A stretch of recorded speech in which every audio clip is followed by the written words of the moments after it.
You talk about football and the need to focus and the need to dial in and the need to be intense, and you hear football players and football coaches talk like it is the most important thing in the world, and it's never been that way with you, and that might surprise some people knowing that what a hard driver and how successful you are. But No, it's I really, think what it's you never have been to be that. able to do is you have to separate church and state.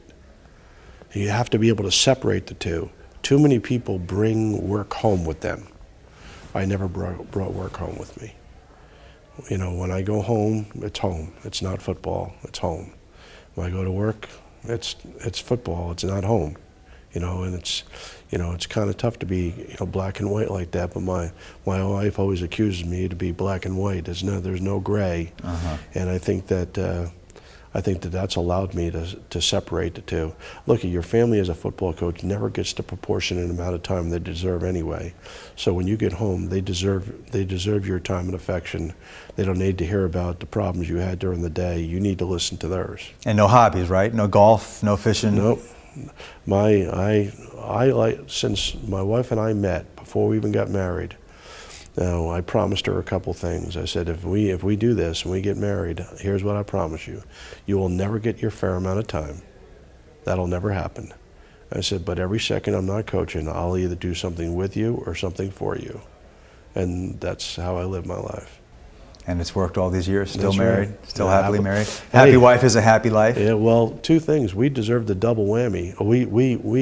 We overstood the double whammy because the divorce rate for parents with special needs is very high, and the divorce rate in the NFL is very high.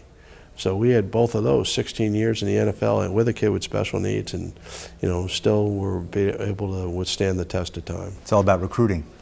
You recruit well. Well, I did recruit well. Yeah. She recruited well, but no, I recruited well. I tried. Yeah. I tried. But they're still in Florida. She and Hannah are still in Florida, or Hannah actually lives at Hannah and Friends neighborhood in South Bend, Indiana. Okay. So we still have our house in Granger, Indiana, that my wife spends a portion of the year there, and we have a house in Florida. But right now, more goes between Hannah and then back to Lawrence, and that house and Florida kind of sits idle until, somewhere down the road when we're not doing this anymore.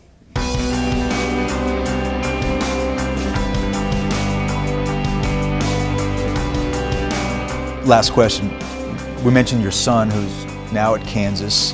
I saw a quote from you, Charlie, where you said, "I'm praying he doesn't want to go into coaching." Well, he's going to coach. As a matter of fact, as we speak, he's interning for the Patriots. I'll give you a little funny story. Great. And Tommy was almost like a big brother to Charlie. So like Tommy goes walking in and he goes, "Charlie?" He hasn't seen him since 2005. Charlie? And so he must have texted me 20 texts, about how fired up he was that Charlie was there and how awesome it is to see him as a young man now instead of a little kid and things like that. But you couldn't talk him out of coaching. I mean, he's seen the good, the bad, and everything in between. He has seen the highest of high. He's been on the field after Super Bowls, and he's also gone home and seen 14 for sale signs in your front lawn. So I mean, he's seen as good as it can be and bad as it's going to be, and unfortunately, this is what he wants to do. And I think that he's been weathered. So for a 21-year-old, he's well beyond his years, and I think that'll give him a chance to be successful. There's never any guarantees, but that'll give him a fighting chance. Maybe he's just crazy like his dad.